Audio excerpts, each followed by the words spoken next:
জুমার দিনের ফজিলত। জুম্মার নামাজের ফজিলত ও ইতিহাস প্রকাশ করেছেন তাওহীদের ডাক। জুমার দিনের ফজিলত।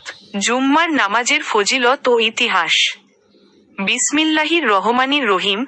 আজকের আলোচনার বিষয় হচ্ছে জুমার দিনের ফজিলত, জুম্মার নামাজের ফজিলত ও জুমার নামাজের ইতিহাস। সূচিপত্র। জুমার দিনের ফজিলত। জুমার নামাজের ফজিলত। জুমার দিনের ফজিলত। ১. জুমার দিন সর্বোত্তম দিন। রাসূল সাল্লাল্লাহু আলাইহি ওয়াসাল্লাম এ দিনকে সর্বোত্তম দিন হিসেবে আখ্যায়িত করেছেন। আবু হুরাইরা রাদিয়াল্লাহু আনহু হতে বর্ণিত, রাসূল সাল্লাল্লাহু আলাইহি ওয়াসাল্লাম বলেছেন, সূর্য উদয় হয়েছে এমন দিনগুলোর মধ্যে সর্বোত্তম দিন জুমার দিন। এ দিন আদম আলাইহিস সালামকে সৃষ্টি করা হয়েছে, এ দিনে তাকে জান্নাতে প্রবেশ করানো হয় এবং এ দিনে তাকে জান্নাত থেকে বের করা হয়। আর কিয়ামত আর দিনেই সংঘটিত হবে।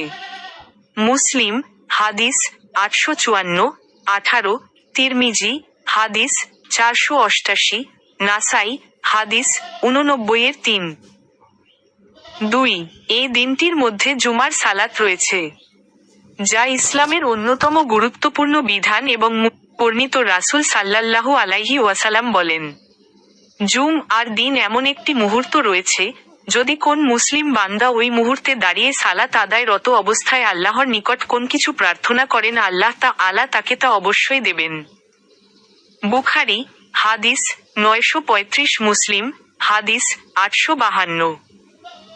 আল্লামা ইবনুল কাইয়িম জুমার দিন দোয়া কবুলের সময়ের ব্যাপারে আলেমদের বিভিন্ন মতামত তুলে ধরার পর বলেন, সবচেয়ে গ্রহণযোগ্য মতামত হল দুটি মত, যে দুটি মতামত হাদিস দ্বারা সাব্যস্ত ও প্রমাণিত। ১. ইমাম মিম্বারে বসা থেকে নিয়ে সালাত শেষ করা পর্যন্ত মুহূর্তটি।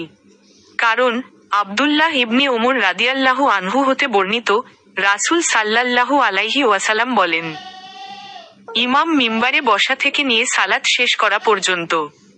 মুসলিম হাদিস 853, সহিহ ইবনে খুজাইমা 1739, বাইহাকি হাদিস 5999। ২. মুহূর্তটি হল জুমার দিন আসরের সালাত আদায়ের পর। এটি উল্লিখিত দুটি মতের মধ্যে সর্বাধিক গ্রহণযোগ্য মতামত।